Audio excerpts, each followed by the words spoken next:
Manifold. This is actually the throttle body I'm using is going to actually be from the 4.3 liter.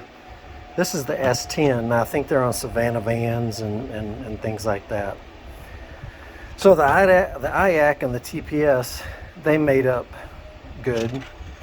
The way I had it configured on here was, of course, on this cutout here, you've got the same cutout that you need for the idle air control motor right here. And of course, this thing's been done by R&J Precision Fabrication. Looking on here, see, this thing happened a while back. I mean, a long time. And this has got a 3.65 inch opening. And I'm trying to think if this is supposed to stay open or not. Some pictures that I see of it shows it closed off, others not. Now most times some of these throttle plates will have like a hole smaller than that for pass through when it's closed, to kind of help the idle air control motor pass by air on a closed throttle. So I'm not sure. This may be one of those things where I put it on there, start it, try to get it to idle and see what happens. I may ultimately have to drill that or plug that and drill a smaller hole. I'll have to see. If all worse comes to worse, then what I will do is I'll go ahead and plug that one, and then the one on the S series, if there is one. I don't remember seeing one though. That's the only thing. Anyway, I'll look. If there is one, I'll match it in size to what I'll put on here. But so yeah, so this is the 4.3 liter throttle body. The issue I have, when this thing's mounted on here, it's mounted like this. Now, had I been smarter, well, I guess it wouldn't have mattered, but because I still would have had to put a division for the idle air control to flow through here. I wish there was a way I could flip it, but then I thought, yes, that would be good to get the cam on this side, the throttle cam, but it puts it right in line with these runners, and that ain't good, because then I can't feed it. So it has to be this way. So what I'm going to do, like here's the cable hold for this one, the S series. I think what I'm going to have to do is I have an extra one of these. I'm just going to take this and basically, because this is steel and of course the aluminum, the intake's aluminum, I may just have to JB weld that son of a gun on the back side of this manifold to use it. Like say somewhere back in here. So then I can run the cable through and interface with this cam. I also think that the barrel on the end of the cable is a little smaller than this. So I might have to find something like a small piece of tubing, slit a hole on one side and slide it, make sure it's a real tight fit, and slide it over the existing barrel to fit inside of here, so that it'll be nice and tight so it doesn't fall out. Since this is probably something from say for cruise control or something, I'll probably end up just grinding that off or something, I don't know, or leave it there, who knows. So here's your coolant.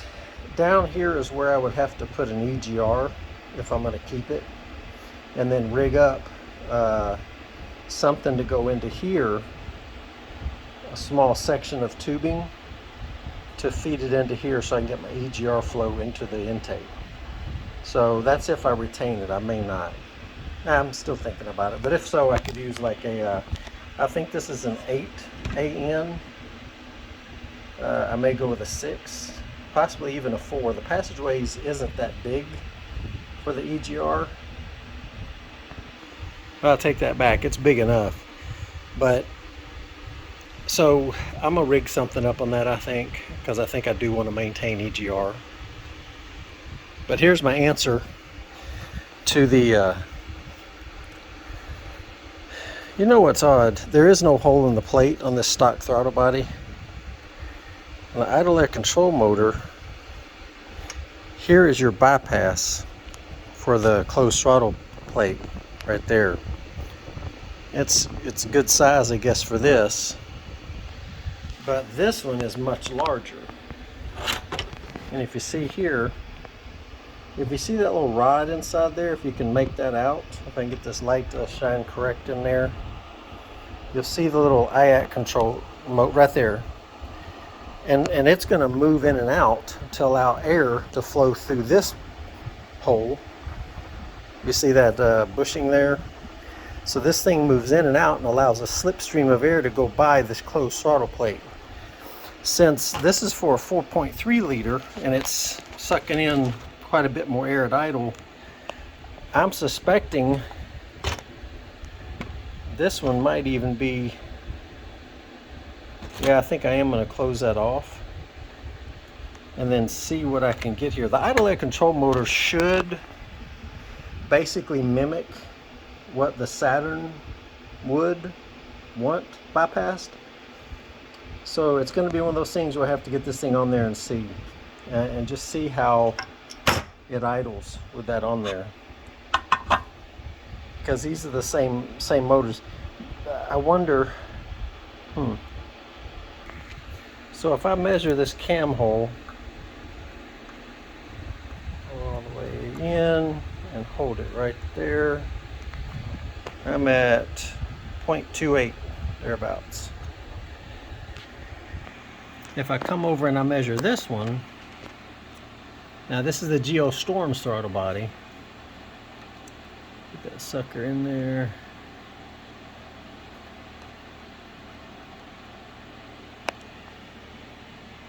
.28. So we're good. We don't have to worry about any of that other stuff. So super. That's one less thing to worry about. So the question will be, how do I close off that hole? You want to make sure, however you see, this is aluminum, so you can't just take a little and close it up. So if we look on this side, I don't know. I don't remember doing anything with these. Man, they sure look chewed up. It almost looks like, if you look at that, the image around it, you can see it was once a circle there, and this thing looks like it's been shaved off, damaged, or something. I don't remember doing that. So what I could do is just use a rivet, pop a rivet in there. And what is common on these to do kind of like a performance mod, believe it or not, I don't know if it's going to matter that much with boost, is to shave off these nubs if they stick out too far. On the SATURNs, they stuck out quite a bit away. When Saturn Motorsports and SPS used to make their performance throttle bodies, they would do that as part of the modification process. So I don't know, it's not necessary here. These don't stick up worth much to worry about. So yeah, I'll probably end up pop riveting that. I won't do anything with these. These seem like they're still in there real well, so I shouldn't have any worries there. And then once I close that hole off, then the only way for air to get in will be through the IAC motor. On the S series, I guess my main question is, when the PCM sends the command for this to open up, let's say that on a normal S series it opens up 10% at idle, okay? When you throw on the AC compressor, it would open up some more because that's more of a load on it. And all it's doing is, like I said, bypassing this closed throttle plate. Well, we already know that the throttle body I have on the car now, the GEO Storms one, it doesn't have a hole in the plate, and neither does the stock S series. So with that small of a plate, and of course the GEO Storm's throttle plate is bigger than the S series, it's logical to say that since this one is much bigger, this hole here, the bypass, it's going to flow in as much air as this idle air control motor will let it. So the question is, since the hole on the S series and the GEO Storm is much smaller, if the stock command to open this 10% opens up just a very small fraction, since this hole is much larger and this is still commanded to open 10%, maybe the hole then is that large, or the bypass. So that may pose to be a problem, because I believe these are the same TPSs and the idle air controls that we'll have on our GM cars. The question is, what is the how would I get around that? And I guess one way would be to somehow block off half of this. Like maybe, I'm gonna have to think about it. If I have an issue, that's what I'm gonna have to do. I may be able to do something with that so that this hole, I don't have to mess with it. It can stay as large as it wants, because in the end, this is the hole it's trying to get through. So if I take this hole and cut it in half and fill this with something or block it off some way. With aftermarket engine management, you wouldn't have to worry about it. You could set the parameters. But with this being a piggyback, it's going to look to the stock PCM to manage idle. And I'd imagine there's some way I could go in there and edit the idle air control. Like I said, I'm not sure. I'm going to have to figure it out. But that's just one of the challenges to using this intake, because that's the throttle body I'll end up using on it. Might be a non-issue after all. I'm looking in here and you can see, so that's the idle air control. It goes through that shaft. Now it's going to push in or out. Do you see, you can see behind, you see that little air gap right there? You can see the carpet through it.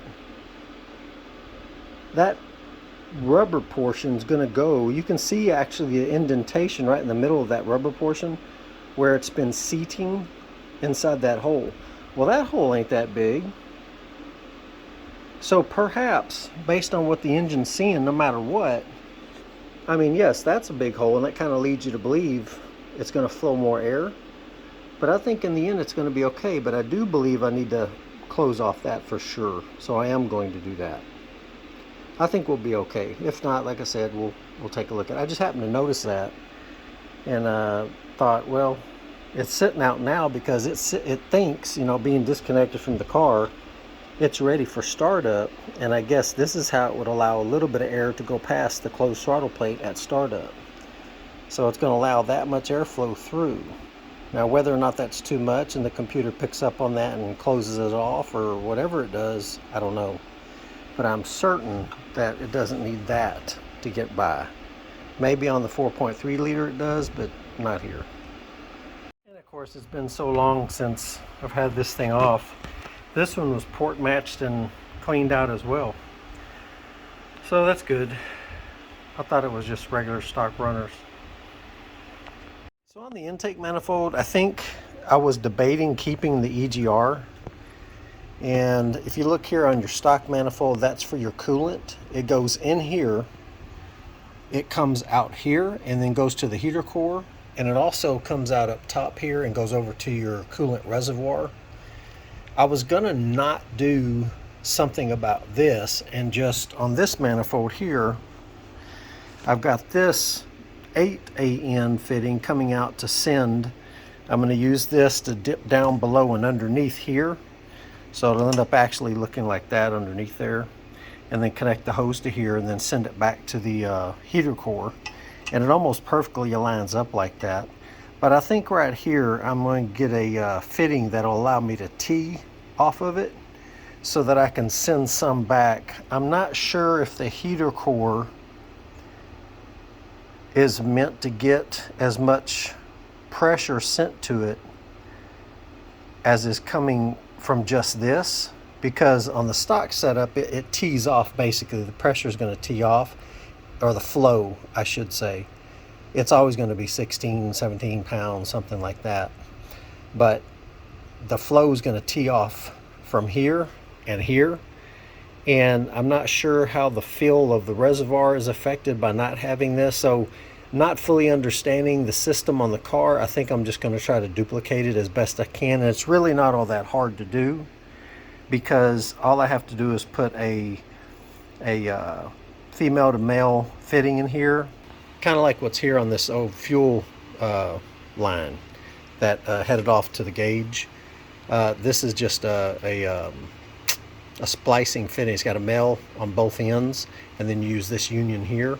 I'm going to try to find one that has a female and a male, and then I'll just put a fitting on here, not on this one, right there. And so that will enable me to send through another hose, and I'm gonna try to find something with an end on it like that, so it can be just slip fit. I mean, it's not that big a pressure that's on there, just stock coolant pressure, and I'm gonna send that back to the reservoir. Just route it a different way up underneath here instead of it being back around to the top of the engine there. This is the part that I'm talking about. So this is the water. I'm going to be returning it. This is we're going to continue on to the heater core from here, but I want that offshoot so that I can go ahead and send the return back to the reservoir. So these pieces here, this is what I got. This is 2-8s, right, with this I think it's a 1/8 NPT. But so this goes here. This piece is the adapter, the 4AN, so that's going to go in here like that. This goes in here, and then the rubber hose contacts onto here, and we send that over to the reservoir. This piece that's right here gets removed, and this sandwich is in between here. And Shazam. So this one goes here. This one is a hose over to the reservoir, and this one will be a hose that's going to the heater core nipple coming out of the firewall. And the difference is going to be, as this thing's on here, it'll be like this. So it comes off, this dips down, this nipple goes under the throttle body, this one shoots underneath the runners here and goes over to the reservoir. So if we're looking at it from the side here, see how it dips down? And then this goes perfectly under the throttle body back toward the firewall where the heater hose is at. And then this piece here sits perfectly underneath the runners here to head on over to the reservoir. So there you go. That part was, I guess, easy enough.